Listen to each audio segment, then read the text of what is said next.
Hello, hello, and welcome to my thought on this Monday, this lovely Monday.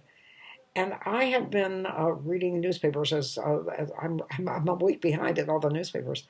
And the latest thing that I've read is they want Boris Johnson to be the front runner in dealing with obesity. And I object to this emphasis in every way of what we eat because I think it causes weight problems, either too much or too little. And I think that it is a shame that we cannot just enjoy food because we love it. Because our bodies, I believe, tell us when we've had enough and tell us when it's good for us and tell us what we need to eat to keep up our energy levels because you are what you eat, of course. And I'm always reminded of years and years and years and years ago when my cousin Jessica would only eat tuna fish. That's all she would eat. And my aunt was absolutely hysterical. She's not getting any of her vitamins. She's not getting anything.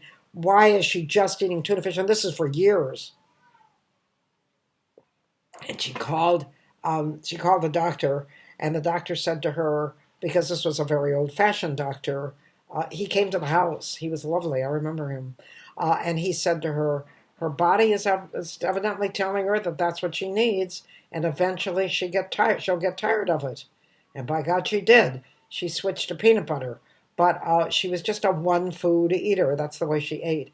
But what's happening now is that we're taking away the pleasure of taste. We're taking away the pleasure of taste. We're talking about how it's important to do juicing. And if you've ever tasted a juice and carrot uh, smoothie and you call that eating, you're from a different persuasion than I am. Um, the happiness of it. And the thing that I remember for real happiness in eating was my baby sister, who is no longer a baby anymore because she would be 78 and she's no longer a baby. And I hope that she has not lost this beautiful love of eating. But she used to eat with much enthusiasm. And she was a little fat, round little girl with black ringlets and rosy cheeks. She was like a Cupid doll. She was absolutely adorable, and she loved grapefruit. She loved lots of food, but she loved grapefruit.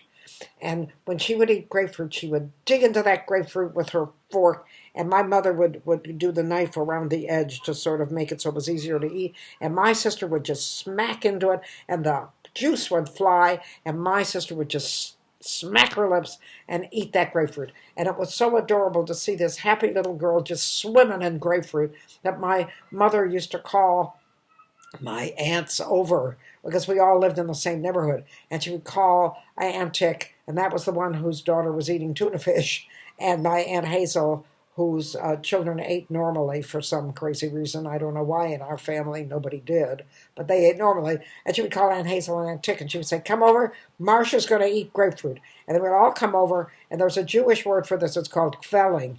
Q without a U, Qvelling. And it's when you're just absolutely in heaven watching your kid. And that's what the three little ladies would do while my sister splashed through her grapefruit.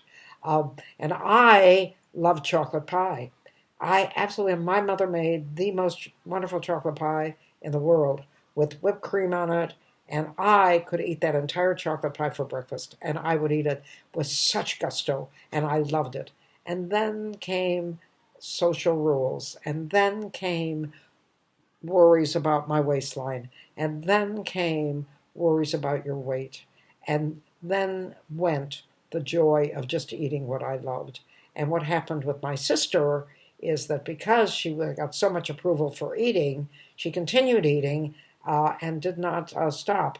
And one time I said to her, because she became obese, and I remember I said to her, "Well, I eat more at one sitting than you do." And she said, "Yeah, but I eat continually."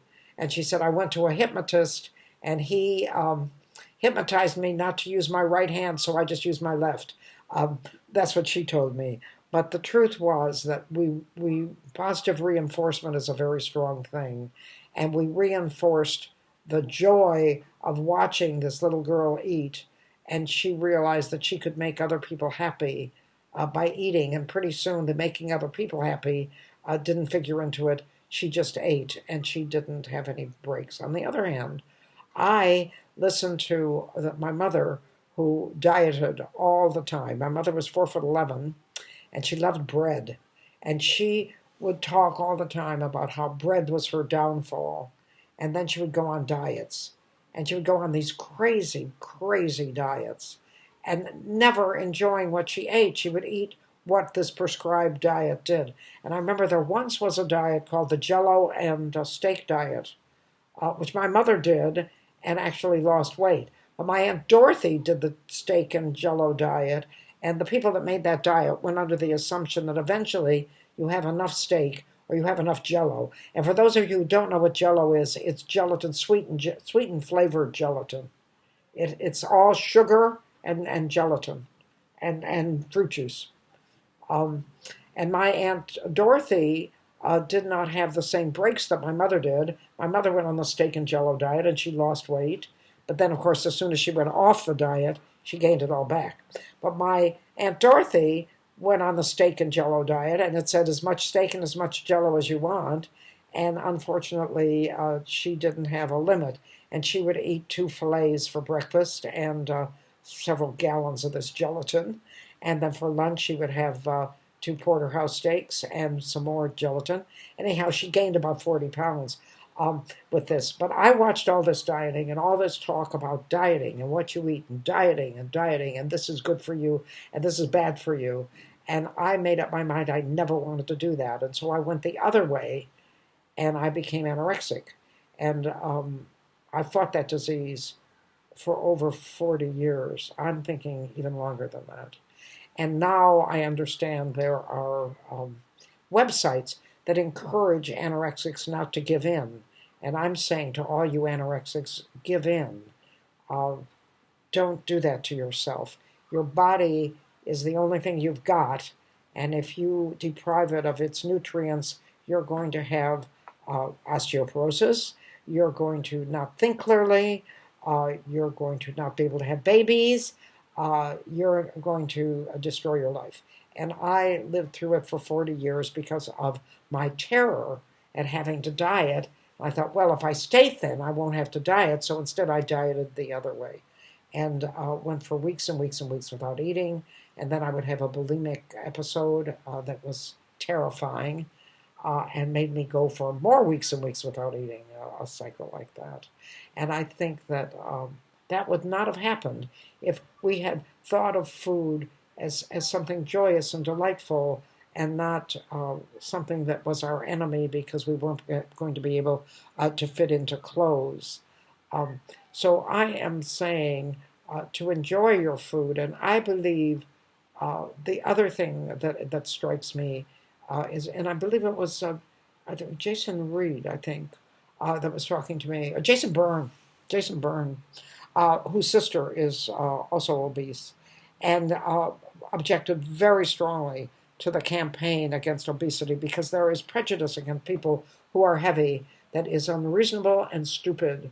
The prejudice is that they're sloppy, that they're greedy, that they're stupid.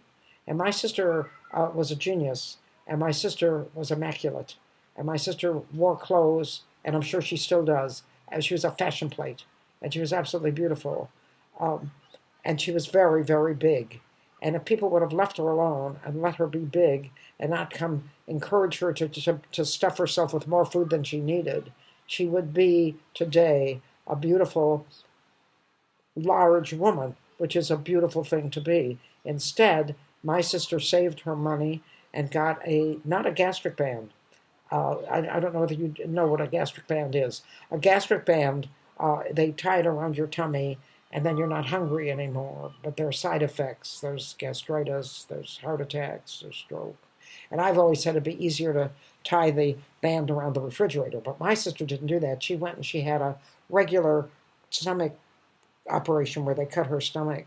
And I haven't spoken to her in some time, so I don't know the side effects of it. But I think it's heartbreaking that you have to do a thing like that when, in the beginning, when she was young, if we had programmed her to simply eat for the joy of it and not eat for approval and not eat to make other people love you and not eat so you can fit into clothes. My sister would not have had to have that operation.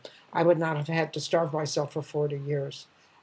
And so what I am saying is that along with and with this coronavirus thing, we now are afraid of food and we're also afraid of people, and that is to me a crying shame. So I'm hoping that this lecture that I have just given makes you think twice before you start limiting your food, and makes you think twice before you start limiting your contact with other people, because both those things, contact with other people, contact with strangers, as I talk about a lot, and contact with delicious food, makes living, gives you a beautiful quality of life. And thank you so much for joining me in my thought on food.